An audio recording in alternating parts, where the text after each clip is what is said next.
Aktivitas menyerahkan kartu identitas seperti KTP di meja front office saat memasuki gedung kerap ditemui di berbagai tempat.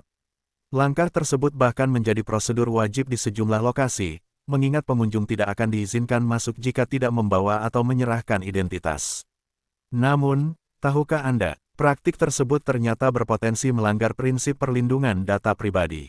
Nah, pengumpulan data pribadi yang sebenarnya tidak relevan dengan aktivitas yang kita lakukan, seperti masuk tower, kemudian daftar akun, itu merupakan sebenarnya ketidakpatuhan pengontrolan terhadap prinsip-prinsip pelindungan data pribadi.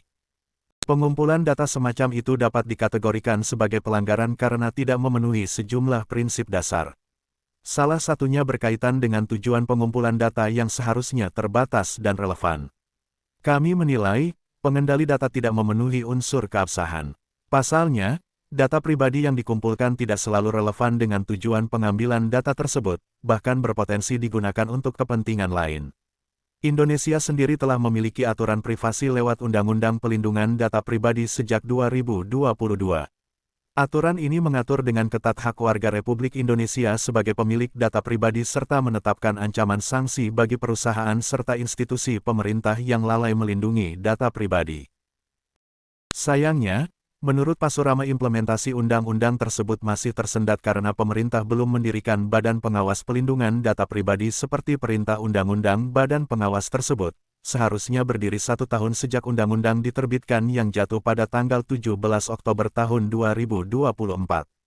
Kemudian menggunakannya untuk tujuan lain, dan dia juga kehilangan dasar hukumnya untuk melanjutkan atau memproses data-data yang tidak relevan tadi, ujarnya.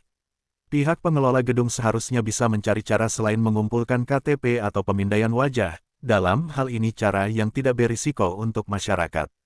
Pengelola gedung juga mesti menyediakan opsi agar tidak membatasi aktivitas masyarakat untuk mengakses tempat tersebut.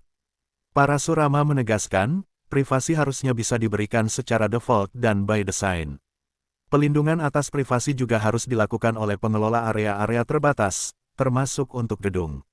Nah, itu sebenarnya merupakan bagian dari pelanggaran data, perlindungan data pribadi. Karena ini sama hal dengan platform digital ya, bagaimana kita bisa menikmati platform yang tidak ada ads dengan membayar misalnya gitu. Dihubungi terpisah, pakar keamanan siber dari Vaksin.com, Alphonse Tanujaya menjelaskan, foto selfie dan KTP bukan alat identifikasi yang diakui menurut Dukcapil. Untuk aspek keamanannya, Alphonse mengatakan bahwa hal itu bergantung pada pengelolaan datanya, seperti cara mereka menyimpan data, apakah bisa dipastikan sudah aman atau tidak.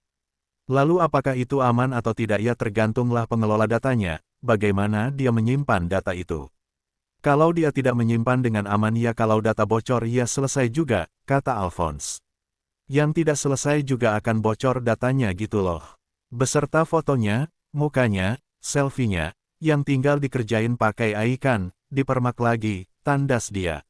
Jadi seharusnya kita sebagai pemilik data harus benar-benar memperhatikan data kita tersebut apakah akan disalahgunakan atau tidak.